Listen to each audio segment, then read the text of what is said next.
Hello and welcome to another optics rate debate. My name is Theodor. My name is Andraš. And in this debate we're going to talk about focusing systems which are orientated and developed for bird watchers. And what are their features, what are their differences compared to binoculars which are made for hunters, and all associated matters regarding This is really an issue that not many people know a lot about. Or how to put it. It's not a topic which would really get a lot of attention.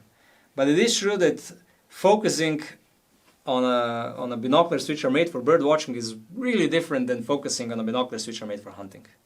And this is something what we will cover. But let's start with a, I would say, common Bird watching scenario? Yeah, a common bird watching scenario, well, they're pretty much all the same. Mm-hmm. You take binoculars, you focus your image on a bird, and then it moves away. And you have to focus again. And then it flies to another location, and you have to focus again. Basically, you have to use focus often. Yeah. And you have to use focus often because birds change position swiftly, They're not stationary. They're not stationary. They're not... With hunting, when you, hunt from a raised height in the dusk, you watch an animal grazing in the meadow and it will not move much. It will be there stationary. If it runs away, your hunt is probably over. So you'll be watching at a stationary animal. With a bird watching binoculars, it's all different. Yeah.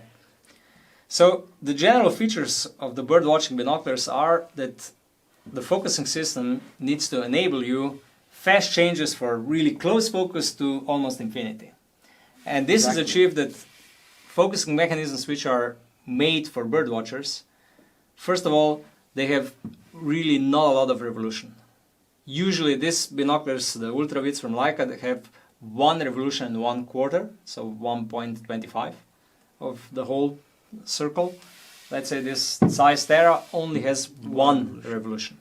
So you really are able to focus from close focus to infinity in one single revolution, really fast.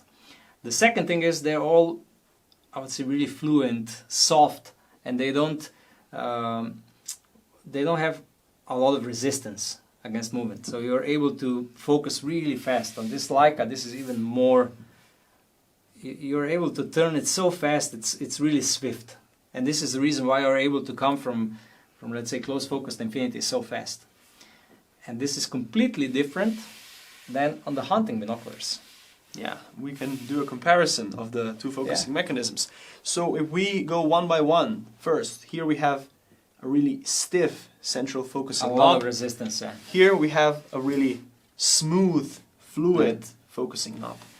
Then this one, it produces quite a lot of resistance when turned, whereas with the bird watching one, almost no resistance. Yeah, it's really fast. minimal. Mm-hmm. And then with the hunting central focusing mechanism, we have more revolutions than with bird watching. Yeah. And naturally, this is all linked to more resistance to stiffness and to finer focus. Yeah. Because on a hunting binoculars, it's all about how to focus really fine to the details. You have time to focus in at the exact distance to, inspect the trophy, inspect the gender, evaluate height, weight, and everything, so on. Yeah. It's all about really the fine tune. And honestly speaking, these hunting binoculars are really painful to use for bird watching. Yeah. Because give me that binocular. Yeah. Let's say with this. Because we do have to point out that you can use the hunting central mechanism for bird watching and vice versa. Without a problem, but it's still not without a problem. Yeah. You are able to use it, but it is a little bit more painful, I would say, or a little bit less user-friendly. Let's say for this Razor UHD, it has almost 3 full revolutions from one extreme to another extreme. It's really stiff, so it's perfect for hunting. But for bird watching, to come from close, let's say 10 meters to infinity is going to be... The bird is going to move to another direction. Before you'll be able to get it in focus. Normally, a lot of manufacturers try to do a hybrid of both, so that you are able to use the binoculars in both situations. So the stiffness is somewhere in the middle? Yeah, and also they usually have 1.5 or almost 2 revolutions, so they're somewhere between 3 and 1. It is also true normally. There were some tries, and I think that Zeiss did with the Victor SF, so that when you go into one direction with focus, it's really fast. But then when you go over the focus a little bit and you go backwards, it enables you like a 20 or 30 degrees of really fine focus. So it goes really slowly. And they said, okay, you always focus a little bit over it and then you go slowly back and fine tune it. Okay, when you're using it for a prolonged time, you get used to it. But all in all, it's easier to buy a binoculars with a hunting focus orientated or a binoculars. So it's better to have just for one purpose and that's it. It's also true that really expensive binoculars, really high quality binoculars, went over this problem. So they achieve the focusing mechanism with features that can be used in both situations quite well.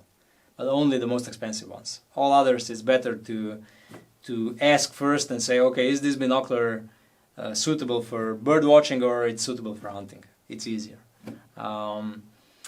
Okay, we went through the differences. We explained what are the main features of bird watching focuses. And we went through the fields of use, so I would say that's basically it. If you found it useful, leave a like, subscribe, drop a comment down below if you have any, and see you next time. Goodbye. Goodbye.